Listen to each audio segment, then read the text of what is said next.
आणि अजित पवारांच्या मृत्यूनंतर आता दोन्ही राष्ट्रवादींना एकत्र येण्याशिवाय पर्यायच नाही असं वक्तव्य अन्न आणि औषध प्रशासन मंत्री नरहरी झिरवाळ यांनी केलं आहे। गेल्या काही दिवसांपासून दादांच्या आणि शरद पवारांच्या बैठका सुरू होत्या, त्यामध्ये दोन्ही नेते याच विचारांचे होते असं त्यांनी म्हटलेलं आहे। तर दोन्ही राष्ट्रवादीची घोषणा ही लवकरच होईल असंही त्यांनी सांगितलं।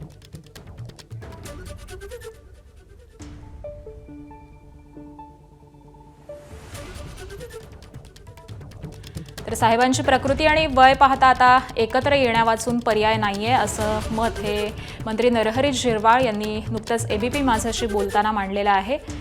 तर या दोन्ही नेत्यांची आपापसामध्ये बैठक झालेली होती, चर्चाही झालेली होती आणि लवकरच आता दोन्ही राष्ट्रवादी एकत्र येत आहेत अशी घोषणा देखील होईल अशी माहिती देखील नरहरी झिरवाळ यांनी दिलेली आहे। या सगळ्याच संदर्भामध्ये ते आपल्या पक्षश्रेष्ठींशी चर्चाही करणार आहेत।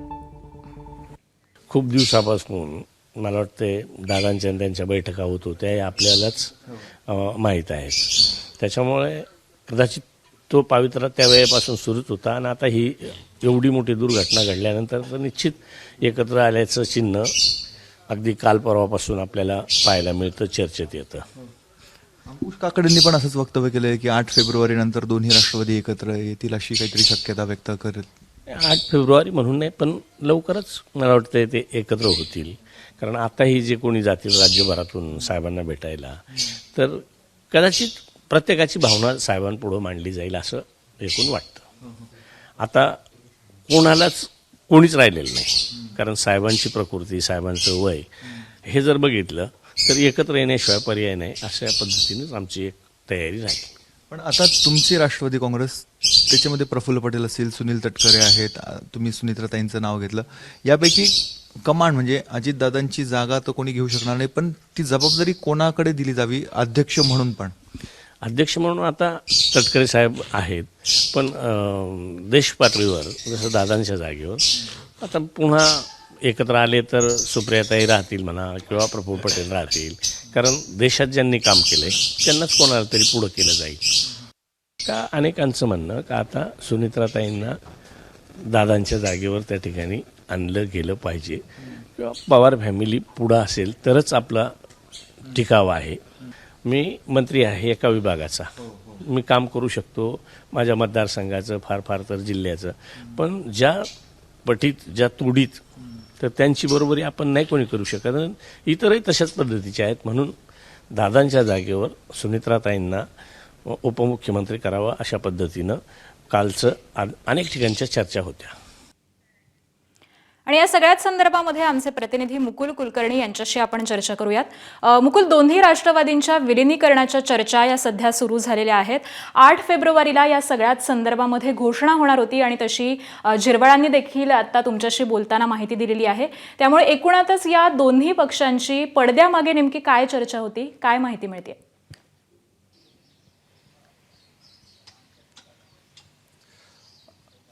बरोबर आहे, कालची जी दुर्घटना घडलेली आहे त्यानंतर आपण बघितलं पवार कुटुंब हे एकत्र होते, हा भावनिक क्षण होता। मात्र पक्ष पातळीवर जर विचार करायचा झाला, नुकतंच नरहरी झिरवाळ जे मंत्री आहेत अजित पवार यांच्या अत्यंत जवळचे होते, त्यांनी असं सांगितलेलं आहे की ही आजच नाही तर गेल्या काही दिवसापासूनची ही प्रक्रिया सुरू होती, तशा चर्चा पक्षामध्ये देखील सुरू होत्या आणि लवकरच दोन्ही राष्ट्रवादी एकत्र येतील अशा स्वरूपाची शक्यता देखील त्यांनी व्यक्त केलेली आहे। आता कालच्या संपूर्ण घडामोडींनंतर पुन्हा एकदा नरहरी झिरवाळ हे शरद पवार यांची भेट घेणार आहेत, सुनित्रा पवार यांची भेट घेणार आहेत, त्याचबरोबर सुप्रिया सुळे यांची देखील भेट घेणार आहेत। केवळ एक मंत्री नरहरी झिरवाळच नाही तर पक्षाचे इतर प्रमुख पदाधिकारी देखील एकत्र येतील आणि बैठक घेतील, पुढे काय करायचं या संदर्भातला विचार हा केला जाईल अशा स्वरूपाची माहिती नरहरी झिरवाळ यांच्याकडनं दिली जात आहे।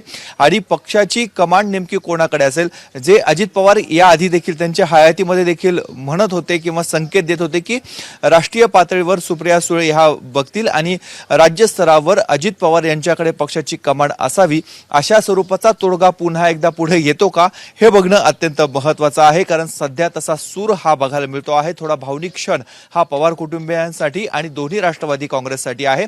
त्याचबरोबर नरहरी झिरवाळ यांना आपण विचारलेलं होतं की अर्थ खातं अत्यंत महत्त्वाचं खातं आहे, हे खातं नेमकं कोणाकडे दिलं जावं। पुन्हा एकदा दोन्ही राष्ट्रवादी काँग्रेस जर एकत्र आल्या तर जयंत पाटील ज्यांनी याआधी अर्थ खातं सांभाळलेलं आहे त्यांच्याकडेच हे खातं दिलं जावं का? तर या संदर्भात त्यांचं सूचक असं वक्तव्य होतं की मुख्यमंत्री देवेंद्र फडणवीस याबाबतचा निर्णय घेतील.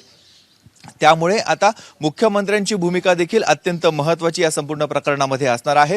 जसं नरहरी झिरवाळ आणि इतर त्यांचे राष्ट्रवादी काँग्रेसचे पदाधिकारी शरद पवार, सुप्रिया सुळे, सुनेत्रा पवार यांची भेट घेणार आहे, त्याच पद्धतीनं ते मुख्यमंत्री देवेंद्र फडणवीस यांची देखील भेट घेणार असल्याचं त्यांनी आता नुकतंच आपल्याला सांगितलेलं आहे. त्यामुळे येत्या 2 ते 4 दिवसामध्ये राष्ट्रवादी काँग्रेसच्या विलिनीकरणासंदर्भात, एकत्र येण्यासंदर्भात मोठ्या घडामोडी या घडू शकतात. बरोबर आहे. त्यामुळे येत्या काळामध्ये आता नेमकं काय घडतं हे पाहणं महत्त्वाचं असेल. धन्यवाद मुकुल या सविस्तर माहितीसाठी.